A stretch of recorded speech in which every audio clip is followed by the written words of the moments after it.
21শে জুলাইয়ের সঙ্গে তৃণমূলের কোনো সম্পর্কই নেই। 21শে জুলাই হয়েছিল যুব কংগ্রেসের ব্যানারে। 21শে জুলাই তৃণমূলের প্রোগ্রামই নয়, ও স্ন্যাচ করেছে। যেমন নন্দীগ্রামেরটা স্ন্যাচ করতে গেছিল, আমি থাকার জন্য পারিনি। এখানকার আন্দোলন ভূমিপুচ্ছেদ প্রতিরোধ কমিটি করেছে, কোন পার্টিকুলার রাজনৈতিক দল করে। নন্দীগ্রামের মানুষ সাফার করেছে, আমরা তাদের সাহায্য করেছি। তাই 21শে জুলাই কমপ্লিটলি মমতা ব্যানার্জির কোনো অধিকার নেই, ওটা যুব কংগ্রেসের প্রোগ্রাম ছিল।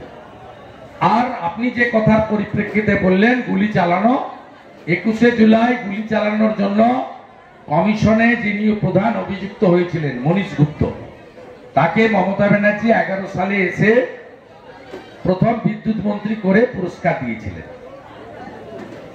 অতএব 11-র আগে মমতা ব্যানার্জি আলাদা ছিলেন, যখন আমরাও তার সাথে ছিলাম। আর 11-র পরের মমতা ব্যানার্জি এখন অনেক বদলে গেছে। বিদ্যুতের দাম প্রতি বছর বছর বাড়ছে, গতবারও দেখা গেল আপনি এবং বদলটা আপনি এখানে বাইপাসের পাশে অনেকগুলো বাড়ি আছে, দেখবেন, দেখলে বুঝতে পারবেন বদলটা কেমন হয়েছে।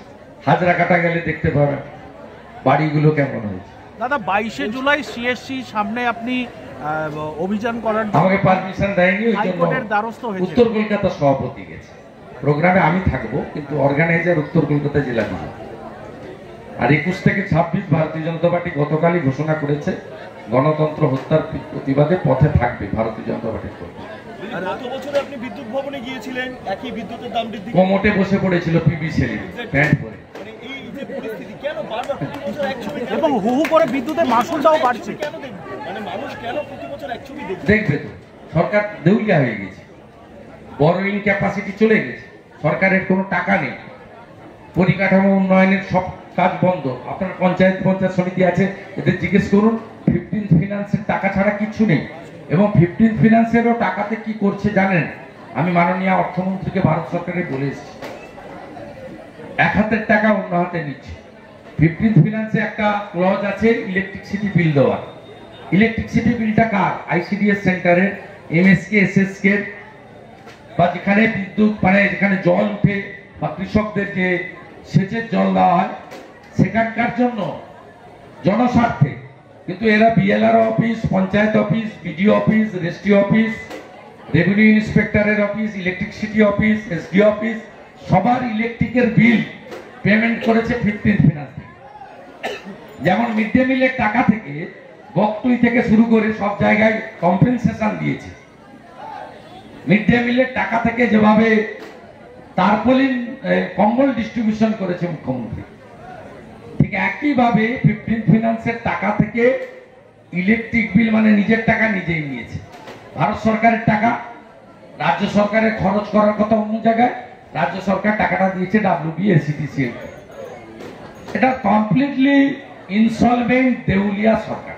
কুলতলি সাদ্দাম অবশেষে গ্রেপ্তার হলেন গতকাল গভীর রাতে, তাকে আলাঘর থেকে গ্রেপ্তার করা হলো সিপিএম নেতার ওখানে। হ্যাঁ, ওই জন্য ওরা বলে নো ভোট টু বিজেপি। সব হিন্দু ভোট কেটে জেতার 12টা সিট এবারে জিতিয়েছে তৃণমূলকে। আর নিচের তলা সিপিএম বন্ধুরা বুঝতে পারছেন, তাই 21-এর 3700 সিপিএম ভোটার এবারে আমাদেরকে ভোট দিয়েছে এই কেন্দ্রে। 6200টা 3500-এ নেমে গেছে, এরপরে শূন্য হবে। আপনি গতকাল যে সংখ্যালঘু নিয়ে যে মন্তব্য করেছিলেন, তথাগত রায় কার্যত আপনাকে সমর্থন করে। ঠিক আছে, বাক স্বাধীনতা আছে, আমি আমার অবজারভেশন মনের কথা বলেছি, যে আমার সাথ দেবে আমি তার সাথ দেবো, তো অন্যের কর্ণের কিছু নেই, তো রেসিপ্রোকাল। আমি রাজনৈতিক প্ল্যাটফর্ম থেকে বলেছি, ওটা প্রশাসনিক বা সরকারি প্ল্যাটফর্ম নয়। যে ভারতীয় জনতা পার্টিকে দেখবে তার সুখে দুঃখে সাথী হবে, মিথ্যা মামলা খাবে, মার খাবে, ভারতীয় জনতা পার্টির উচিত তাদের দেখা। এর মধ্যে খারাপের দিয়েছে। সুকান্ত মজুমদার আজকেও বলছে যে আমরা সবাইকে নিয়েই চলবো।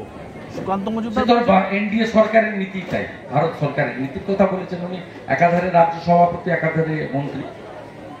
বিজেপির রাজ্য সভাপতি হিসেবে তিনি স্বীকার করুন আর নাই করুন, আমার মতের বা আমার বক্তব্যে তো ওনাকে সহমত হতেই হবে, প্রকাশ্য না করলে মনে মনে করতে হবে।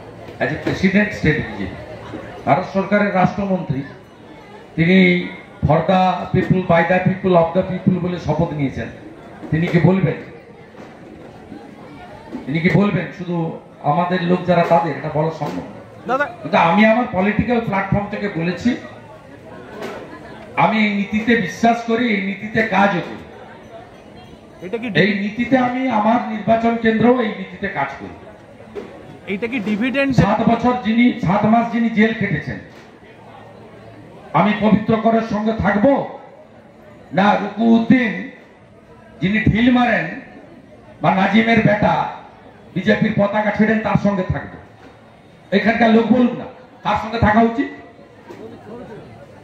টাউন ক্লাবে বজরংবলীর পুজোতে আমি আসবো, ভূতা মোড়ে মায়েদের ধরে ধরে পেটাবে, বিজেপির পতাকা ছিল না, ধর ছিল, আমি সেই ভূতা মোড়ের গুন্ডাদের সঙ্গে থাকবো?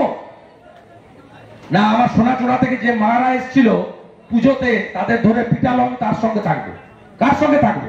টাউন ক্লাবে পেট্রোল বোম এসে যারা মেরে দিয়ে গেল, সাউদ্দিন শামসুল বাহিনী, বাইতুল বাহিনী, আমি তাদের সঙ্গে থাকবো? যে টানা টাউন ক্লাবের ছেলেদের সঙ্গে থাকবো যারা 26শে জানুয়ারি 15ই আগস্ট বন্দে মাতরম বলেন, জাতীয় পতাকা তোলে? বলছি শুভেন্দুদা, হেমন্ত বিশ্ব শর্মা এই কাজে একই কথা বলছে, অনুপ্রবেশের জেরে হিন্দু বাঙালিরা তারা কোনটাসহ হয়ে পড়ছেন, তাদের অস্তিত্ব সংকটে পড়ে যাবে। এই রাজ্যে অনুপ্রবেশের ওই জন্য তো 72টা জায়গা খোলা, রোহিঙ্গা ঢুকছে। যারা বংশ পরম্পরায় পুরুষের পর পুরুষ এখানে আছেন, সে হিন্দু হোক, মুসলিম হোক, অন্য সম্প্রদায় হোক, তাদের নিয়ে তো কোনো সমস্যা আমাদের নেই। যারা অনুপ্রবেশ করে ঢুকছেন তারা তো হিন্দুর জায়গাও নিয়ে নিচ্ছেন, মুসলিমের জায়গাও নিয়ে নিচ্ছেন। তারা তো হিন্দুর রেশনেও ভাগ বসাচ্ছেন, মুসলিমের রেশনেও ভাগ বসাচ্ছেন। আমার বক্তব্যটা সেই জায়গায়, যারা অনুপ্রবেশকারী হিসেবে ঢুকছেন, হেমন্ত বিশ্ব শর্মার বক্তব্যকে পূর্ণ সমর্থন করি। 72টা জায়গায় বাংলাদেশ সীমান্তে বিএসএফ কে কাঁটা তারের বেড়া লাগানোর জন্য মমতা ব্যানার্জি জায়গা দেয়নি কেন? পশ্চিমবঙ্গটা দিয়ে গেছিলেন শ্যামাপ্রসাদ মুখার্জি দেশভাগের বিভীষিকাময় যন্ত্রণা নিয়ে, যাতে হিন্দুদের ঘর ছাড়া হতে না হয় ভারতে থাকার জন্য। আর এখন পশ্চিমবঙ্গটাকে ভারতের বাইরে বের করে নেওয়ার চেষ্টা হবে। আমাদের ধনসম্পদ, বাড়ি ঘর, জামা কাপড়, ভালো থাকা কোনো মূল্য আছে? আমাদের যদি দেশ ছাড়তে হয়, আমরা তো ওই 2 বছর আগে ইউক্রেন রাশিয়ার যুদ্ধে দেখেছি, সব ফেলে দিয়ে 70 লক্ষ ইউক্রেনিকে পোল্যান্ডে পালাতে হয়েছে। আর উদ্বাস্তু হব না, মোদিজিকে ছাড়বো না।